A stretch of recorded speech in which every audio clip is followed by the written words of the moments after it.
Olá, pessoal, tudo bem? Para quem não me conhece, meu nome é Thiago Prux, eu sou um dos sócios da Capitalismo, nós somos uma empresa de análise e recomendações de investimentos. E hoje, como é tradicional, pelo menos uma vez por semana, vamos trazer o nosso programa aí, Barganhas da Bolsa, dessa vez para falar de small caps. Já deixo o convite aqui, né, pessoal, para quem ainda não é nosso cliente, aproveitar até o dia 8 de março, o nosso cupom aniversário que dá 30% de desconto aí na compra dos nossos produtos, vai até o dia 8 de março. E quero deixar um convite também, pessoal, para quem é nosso cliente, tá? Amanhã, às 19h30, nós vamos fazer uma monitoria, né? Nós temos 4 novas recomendações das nossas carteiras de longo prazo, 4 ativos internacionais, né? E como a gente não faz muitas trocas nessas carteiras de longo prazo, a gente já está reiterando o convite aqui para todo mundo. O link já vai ser colocado no sistema, vocês vão ter acesso via aplicativo, e amanhã a gente coloca no nosso Telegram também, tá? Lembrando que não teve nenhuma alteração de saída de empresa, só de entrada de 4 ativos, tá? Isso em todas as carteiras, claro. Eu quero deixar o convite também para quem ainda não baixou, baixar a nossa parte aqui dos relatórios grátis, que vai estar aqui na descrição, o link do nosso canal do Telegram, que vai estar aqui na descrição, e o link também da compra do nosso produto com desconto, que vai estar aqui na descrição. Então hoje, né, pessoal, foi separado aqui para a gente 2 ativos, né, que têm algumas características incomuns. A primeira delas é que são small caps, né, 2 empresas menores. Elas têm múltiplos baixos, inclusive estão operando abaixo do valor patrimonial. Elas passaram e vêm passando por alguns problemas e estão tentando ajustar os ponteiros, né, mas nem por isso tem confiança do mercado, né, elas têm ainda essa questão de desconfiança do mercado e elas têm uma grande possibilidade ou delas consolidarem o mercado, né, comprarem outras companhias ou elas serem adquiridas, tá? A primeira dessas empresas é a Aliar, tá, pessoal? A Aliar, para quem não conhece, é a segunda maior empresa de diagnósticos por imagem do Brasil. Eles têm em torno aí de 120 unidades em 42 cidades e 10 estados. Lembrando que a empresa é relativamente nova, ela foi criada em 2010, a partir da fusão de 4 empresas líderes no Belo Horizonte, Juiz de Fora, São José dos Campos e Campo Grande. Tá? Nos últimos anos, eles passaram por um processo de crescimento forte, basicamente por meio de aquisições, né? Eles fizeram mais de 20 aquisições e também da abertura aí de mais de 40 unidades, né? Dentre os principais serviços e produtos da Aliar, nós temos a medicina diagnóstica, né?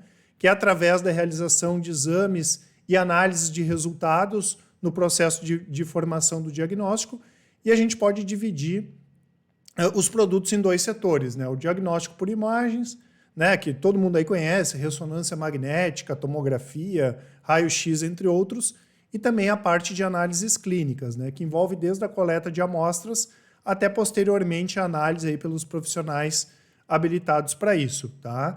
A Aliar tem como estratégia de crescimento escalar o negócio, né, aumentar o tamanho do negócio, ingressar em cidades com demanda reprimida e alto potencial de crescimento e também ampliar aí a oferta de serviços e clientes. Né? Então hoje eles têm a rede física própria, tem essa operação remota, né, que é a IDR, tem a parte pública de PPPs e também o marketplace aqui com o cartão Aliança. Lembrando, né, pessoal, que esse mercado é um mercado que tem um potencial bacana esse de diagnósticos, até porque à medida que a população vai envelhecendo, é natural, né, as pessoas utilizarem mais e normalmente essas empresas aqui têm um sólido crescimento. Claro que companhias como a Aliar, que cresceram bastante, né? A gente acompanha bastante de perto a Fleury, por exemplo, é complicado, principalmente para entregar resultados ali na última linha, né? Porque a empresa se preocupa mais em crescer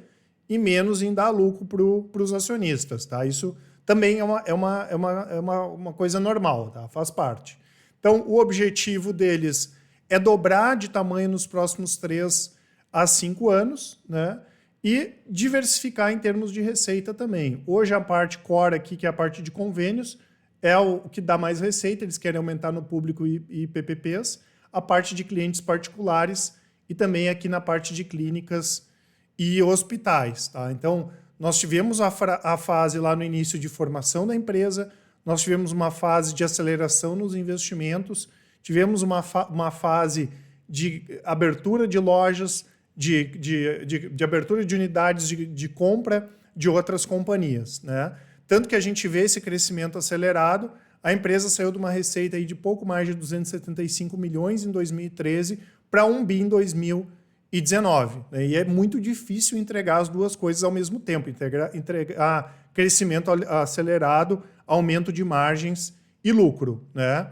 A empresa queimou muito caixa no passado, né, pessoal? E a partir de 2018 começou a gerar fluxo de caixa positivo. Ela tem fluxo de caixa livre positivo, né?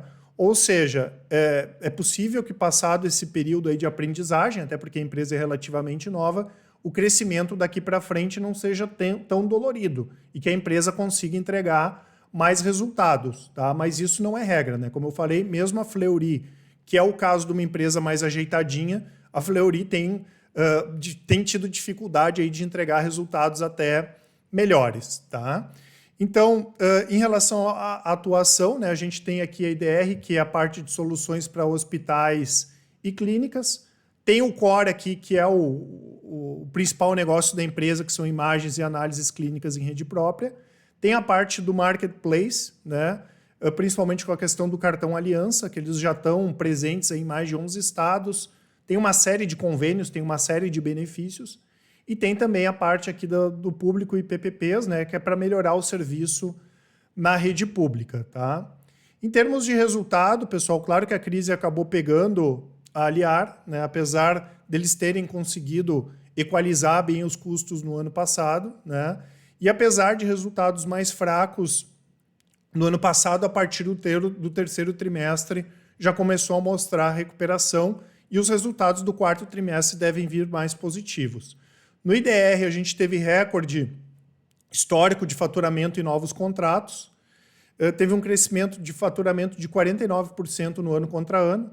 No segmento particular, teve mais um trimestre consecutivo de recorde de faturamento, com crescimento de 58%. A participação nos clientes particulares atingiu 12% na receita, contra a média histórica de 8%. No Omnichannel, destaques aí para agendamento e atendimentos, né? A parte de agendamentos online cresceram 5 vezes e o atendimento remoto foi responsável aí por 7,5% da receita. Análises clínicas, nós também tivemos recordes do ano passado, inclusive no terceiro trimestre a participação na receita atingiu 20%, contra a média histórica aí de 19%. E finalmente a parte de exames de imagem, nós tivemos uma retomada muito forte, né? Com a receita subindo 95% em relação ao segundo trimestre, até porque no segundo trimestre do ano passado pouca gente podia sair de casa. Né? Ainda assim, a gente vê os impactos da crise, com a receita bruta caindo 21,8% e o lucro líquido aqui, prejuízo. Né? Teve um lucro líquido de 33 milhões, quase 34 em 2019, virou para um prejuízo aqui de 110 milhões. O que nós tivemos de bastante importante aqui positivo? A primeira questão foi essa recuperada já que a empresa conseguiu dar no terceiro trimestre e também a renegociação que eles fizeram com bancos, né? Especialmente aí com Santander e com Votorantim. Para vocês terem uma ideia, até o dia 30/6, 61% da dívida vencia no curto prazo e 39% vencia no longo prazo. Eles conseguiram inverter esse número. Tá? A partir de outubro do ano passado, 32% das dívidas têm vencimento de curto prazo e 68% no longo prazo, o que acaba dando um alívio maior aí para a Aliar continuar no seu processo de expansão. Lembrando que a gente entende também, né, o pessoal da análise entende, que o setor de saúde como um todo também vai passar aí por consolidação. Então, ou a Aliar começa a crescer mais no mercado e continua esse processo de aquisição, ou ela pode virar um alvo de aquisição também, porque o mercado é bastante fragmentado. Né? Lembrando que hoje eles operam com um PVP de 0,91, ou seja, operam abaixo do valor patrimonial, e a empresa vale pouco mais aí de R$1 bilhão em bolsa. É quase uma microcap, né? É uma small cap pequena mesmo. Tá? Então, tá aí a Aliar, né, pessoal? O pessoal da análise aqui acompanha, apesar da gente não ter recomendação de longo prazo, e eles acreditam sim, né, que ou a empresa se define para o crescimento, ela tem grande chance aí de ficar para trás, inclusive pode acabar sendo adquirida. A segunda empresa é a Amil, né, pessoal, que é a Varejo Farma. Né? A Amil é uma rede de farmácias formada pela aquisição da Drogas Mil, Farmalife, Drogarias Tamoio e Drogaria Rosário. Isso foi a Profarma que fez essas aquisições. Eles atuam basicamente no Rio de Janeiro, Distrito Federal, Goiás, Mato Grosso e Tocantins, e tem em torno aí de 200 lojas, né? Então, eles comercializam medicamentos, genéricos, tem muita coisa de marca própria, produtos de higiene, enfim. Alguns de vocês aí devem, inclusive, conhecer essas farmácias, tá? Então, eles fazem parte aqui do grupo Profarma. A Profarma tem 53,49% da Demil, né? E a Profarma é uma grande distribuidora de medicamentos, né? Lembrando que eles fizeram um IPO recentemente, a Demil, e foi até um pouco controverso, né? Inclusive, a gente vai olhar no gráfico ali depois, a gente vai perceber que as ações, desde a abertura até agora, caíram bastante, tá? Eles captaram em torno ali de 460 milhões de reais para ajudar na estratégia de crescimento, amortização de dívidas e também para capital de giro. E o bacana da estratégia deles de crescimento é que eles querem crescer e ganhar market share onde eles já atuam. Num estilo parecido com o da Panvel, né? Que é muito forte no sul e outros estados não é tão forte assim, tá? Além disso, eles têm uma estratégia bem interessante na expansão de marcas próprias, assim como a gente teve na Panvel e também em outras redes, né? Lembrando que a parte de marcas próprias já representa em torno aí de 6% do autosserviço da rede, tá? Em termos de resultado, né, pessoal, as empresas de farmácia, de varejo de farmácia acabaram sofrendo menos no ano passado.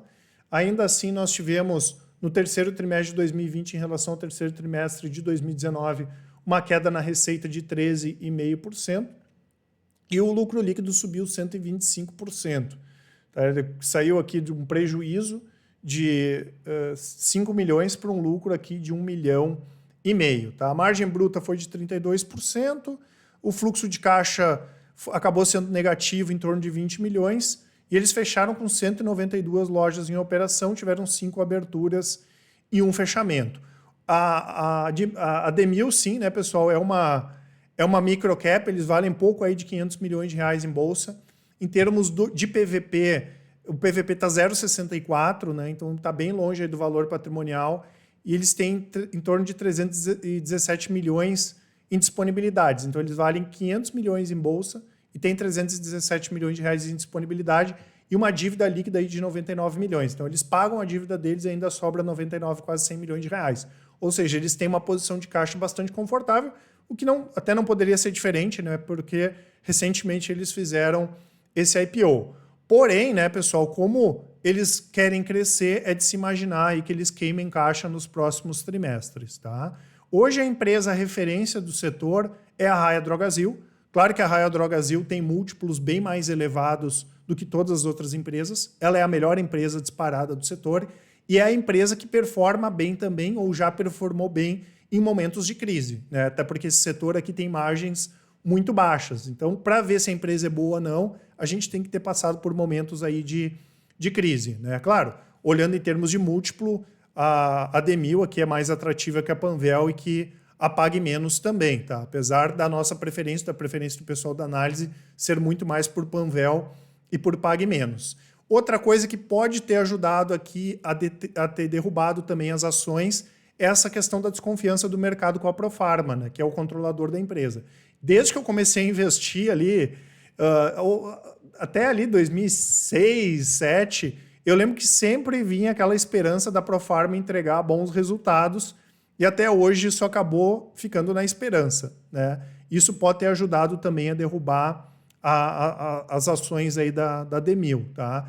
E outra coisa que pode atrapalhar um pouco também, né, que acaba gerando desconfiança, é que a Demil acaba sendo um grande cliente aí da Profarma, tá? Então a gente pode ter alguma possibilidade aí de conflito de interesse, né? Então a Demil tem que entregar muito, né, até para o mercado ver que Demil é uma coisa e o passado do controlador, a Profarma, é outro negócio, tá? Apesar que a gente entende aqui, o pessoal da análise entende que é mais fácil ganhar o dinheiro com a parte de varejo do que com a parte de distribuição, tá?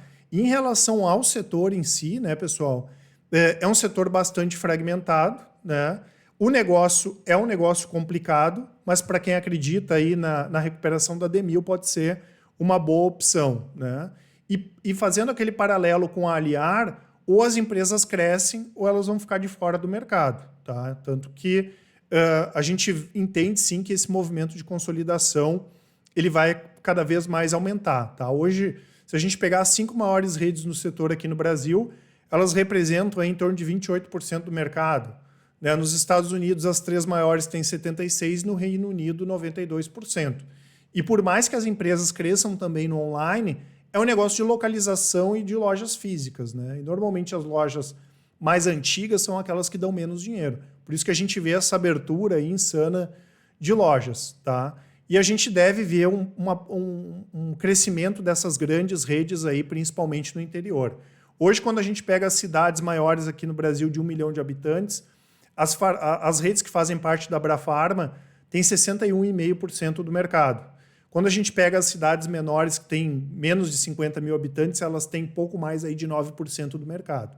Então deve ocorrer sim um movimento de interiorização aí nos próximos anos. E claro, né, como eu comentei, é um setor de margem baixa, né, as empresas que têm um histórico de execução, principalmente através de aquisição, acabam saindo na frente. E como eu comentei também, o mercado tem toda essa desconfiança ainda em relação a Demil. Tá? Então nós temos a Aliar, a Demil, 2 small caps, as duas operando bem abaixo do valor patrimonial, empresas com problema, mas para quem acredita na recuperação dessas companhias, pode ser uma boa oportunidade de compra. Se não me falha a memória, eu acho que até o Barsi está comprado na Aliar. Eu acho que ele fez a compra acho que em 2019 ou no ano passado. Tá? Aqui nós temos os gráficos das duas empresas, só para a gente ter uma ideia, né, pessoal, em termos de cotação.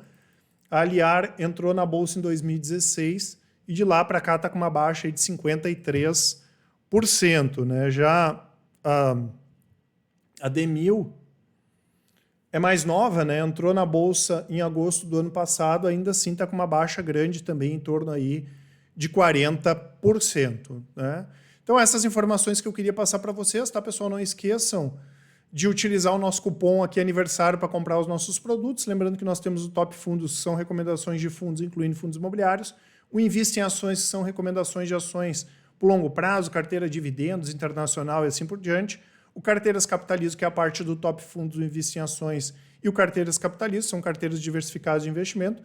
O Full Trader, que é o nosso produto de recomendações de médio e curto prazos e que tem as recomendações do Invista em Ações, e o Capitalismo Completo. E se vocês tiverem dúvidas, podem mandar um e-mail para a gente, contato@capitalismo.com.br. Podem ligar para o 4003-9127, ou se vocês preferirem, já entrem agora aqui na descrição, cliquem no link ali do WhatsApp, mandem uma mensagem, mandem um áudio, que com certeza a gente vai atender todo mundo com o maior prazer. Tá certo, pessoal? Um grande abraço a todos e ótimos investimentos. Até mais!